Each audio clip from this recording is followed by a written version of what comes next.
Before we begin, make sure to smash that like button, subscribe to our channel, and click the notification bell for more amazing videos. Cop stops man that looks like his late son.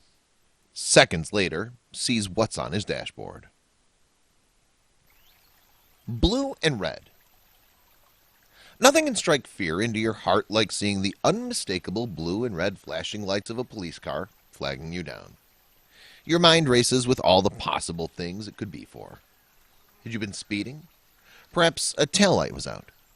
Pushing the terror down, you smile your most innocent smile and prepare to talk.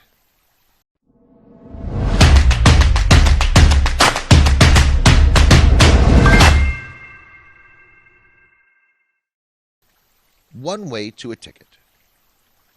Once you've made your way to the side of the road, there's little chance of you leaving without a ticket. But this wasn't the case for William Jaswinski at all. He was a war veteran, just minding his own business while driving down the road when suddenly he was pulled over for no good reason he could think of. Youth. William grew up in Somers, New York, and studied at Arlington High School. Since he was a boy, he wanted to serve his country and dreamed of becoming a sergeant one day. He expressed his desire to join the U.S. Army when he was only 10 years old. Naturally, his mother was concerned, and she had every right to be. Goodbyes.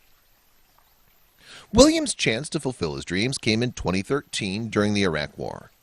He was among the 177,194 troops who were sent into the war zone, leaving his girlfriend, family, and indeed his entire life as he knew it behind. He prepared for the worst. His family waited for him, praying that he wouldn't be one of the 4,000 who never made it home. Changed. Thankfully, William was sent home just after a year of service, but he returned a changed man. The things he had seen in the war made such an impact on him that he just couldn't resume his normal life. His family convinced him to seek counseling, and it seemed to be helping at first, but William just couldn't shake the shadow that seemed to follow him everywhere he went. That is, until a strange encounter on a lonely road gave him the jolt he needed. The drive home. After his lackluster counseling session, William began the long drive home to his home in LaForest, Texas. With his eyes on the white line, he put his body in autopilot and let his mind wander. He was thinking of his daughter at home and his wife. If it weren't for them, well, he didn't even want to think about that. That's when he registered that the car behind him had been following him for some time now. Unwelcome thoughts. His eyes flew to the speedometer as he breathed a sigh of relief when he saw that he wasn't traveling over the speed limit by mistake. And he checked that his lights were on and in working order the previous day. So the police had no reason to be following him. Perhaps he was just being paranoid, he reassured himself. But the little voice in his mind egged him on, just to be sure. Turning off. William saw his opportunity up ahead and indicated at the last possible minute. He quickly geared down and turned off onto a quieter road, watching the cop intently in his rearview mirror. Sure enough, the car came into view again over the rise. He knew he was being followed.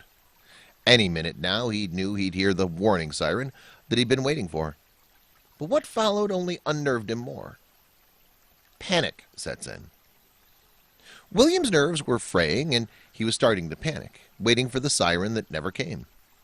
From his years in military training, he knew that knowing what's coming is less nerve-wracking than the waiting.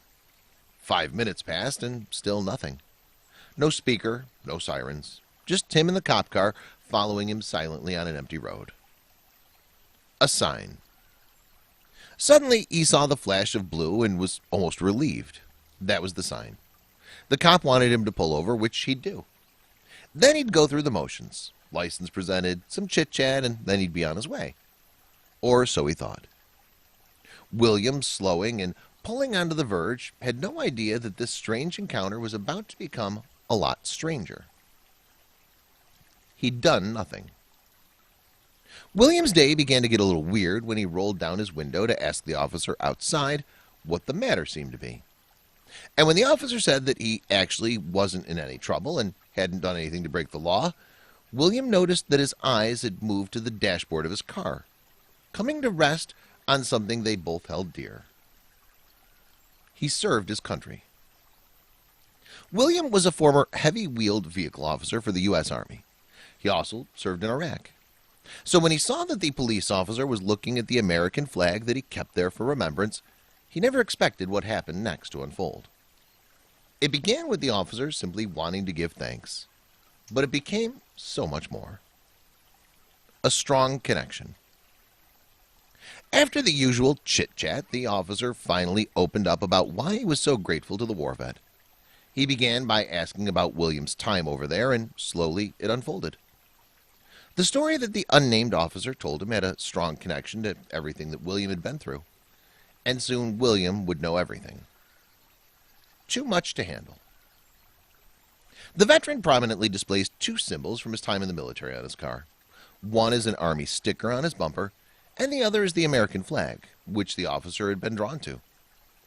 It was the sticker that alerted him to who was driving the car. Only then could he see who was inside. Who he saw astonished him. It was almost too much for him to bear.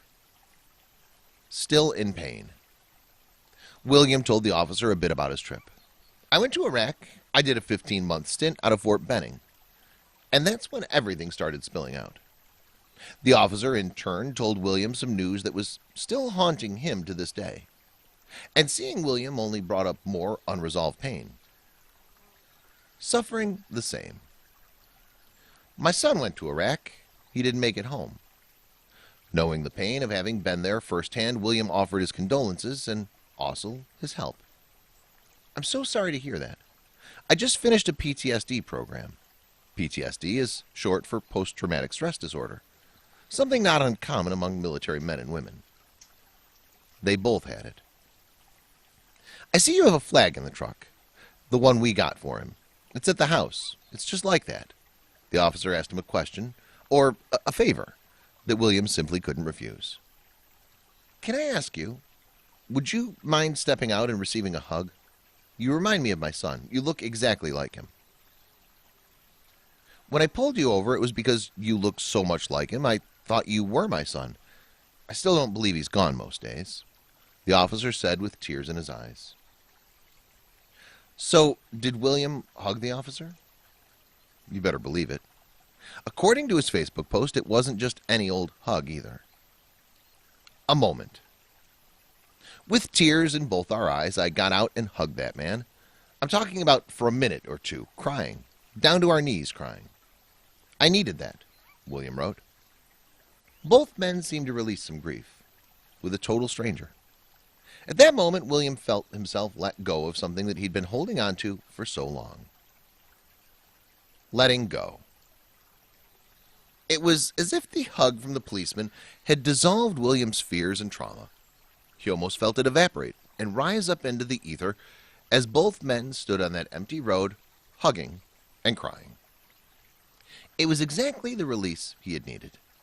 It was the heartfelt moment of human contact with a total stranger that had healed his PTSD far more than any counseling session could.